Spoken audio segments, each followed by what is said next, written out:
One, he called me myself when we disagreed and said, I cannot work with you. I would like you to resign. And if you don't, I'll impeach you. Welcome back, everyone. Today, we are diving into a political bombshell rocking Kenya in April 2025. It's a story of trust, betrayal, and a secret recording that could shake the foundations of President William Ruto's leadership. Former Deputy President Gachagua has dropped a bombshell. He claims he secretly recorded Ruto offering him billions to resign quietly before his impeachment. But this isn't just juicy gossip.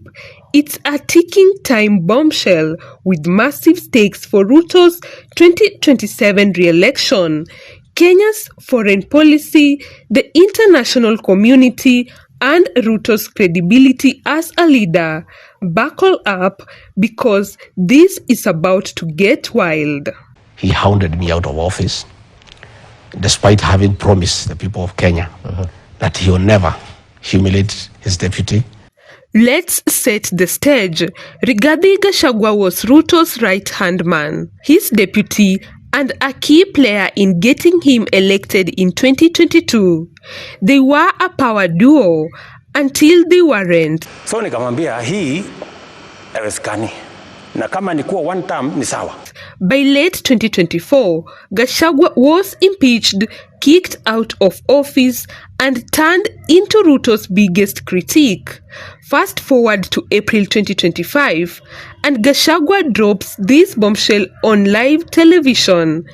He has got secret recordings of Ruto allegedly offering him up to 2 billion Kenyan shillings to step down quietly. Gachagua says he recorded these talks, some in an NIS safe house, to protect himself. He hasn't released the tapes yet, but the threat alone is enough to send shockwaves through Kenya. So, why is this so dangerous? Let's break it down. One, he called me myself when we disagreed and said, I cannot work with you. I would like you to resign. And if you don't, I'll impeach you. And later on in the interview, I'll tell you why we disagreed.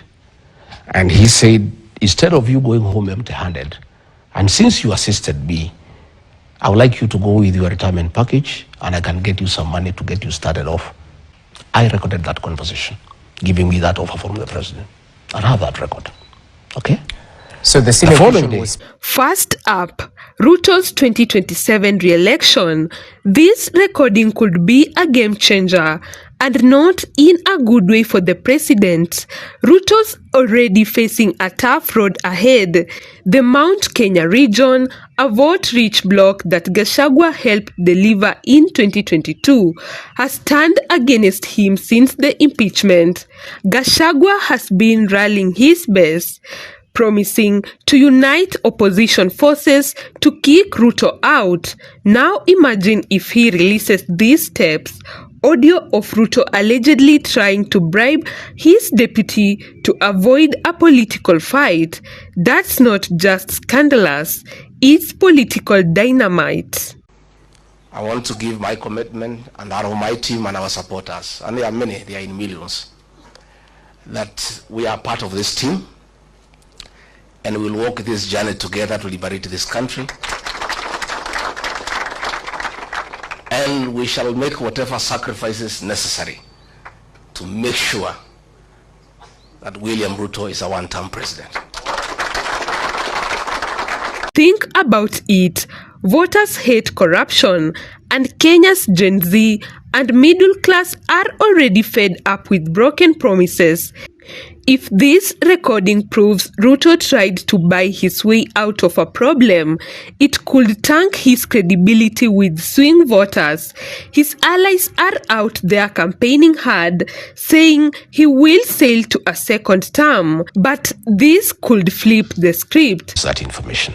And I have done that because I know his family, and I don't want to jeopardize his position. And because he did not come on his free will. Ready? It's well stored. And I would like to tell these people not to try to come and raid here to get it. It's not here. I've stored it nicely with... Gachagua is playing a long game.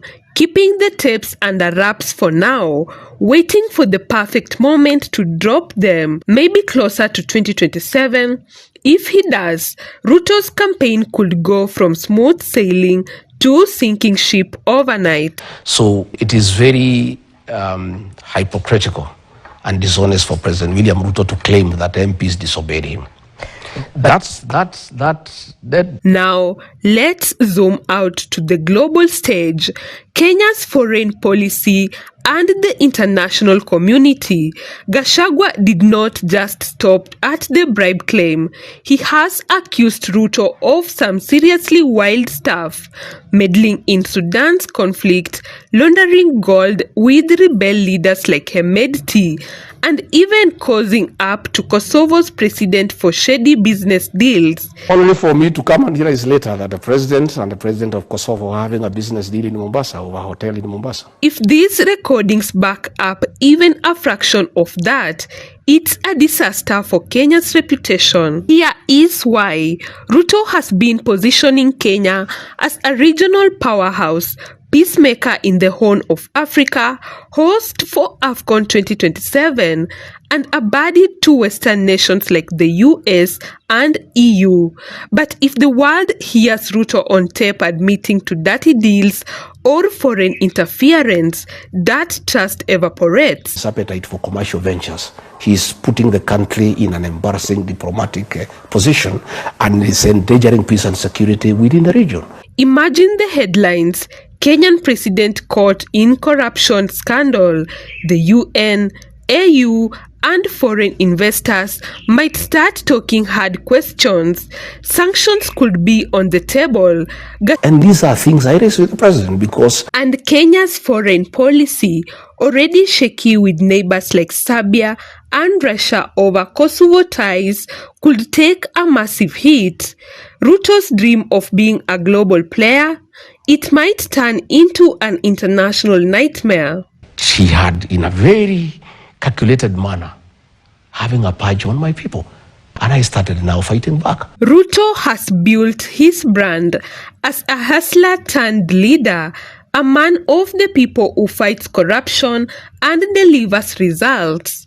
But Gachagua is painting a different picture. A president who is a pathological liar, a chief procurement officer running a commercial government. So I want to say to us, the international community, to put an eye on this country.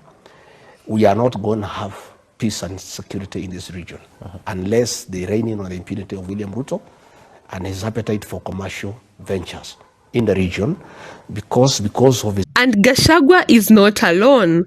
Former insiders like ex-cabinet secretary Justin Muturi are spilling on, accusing Ruto of forcing corrupt deals. If the public starts believing their president is a fraud, the trust he needs to govern crumbles. Protest could flare up again, and parliament might even turn on him. His credibility is hanging by a thread, and Gachagua has got the scissors. And everybody trembles. I'm the only man who would tell him off. Okay. When he says that I'm fighting small people, I don't know Itumbi. Gashagua's secret recording isn't just a personal grudge. It's a weapon that could rewrite Kenya's future. For Ruto 2027 re-election, it's a looming threat that could alienate votes and fracture his coalition. For foreign policy, it risks turning Kenya into a pariah, scaring off allies and investors. And for Ruto's credibility, it's a potential knockout blow to his image as a trustworthy leader. Gachagua is playing a dangerous game. Holding these cards could close the timings right. Will he release the tapes? Will they say what he claims?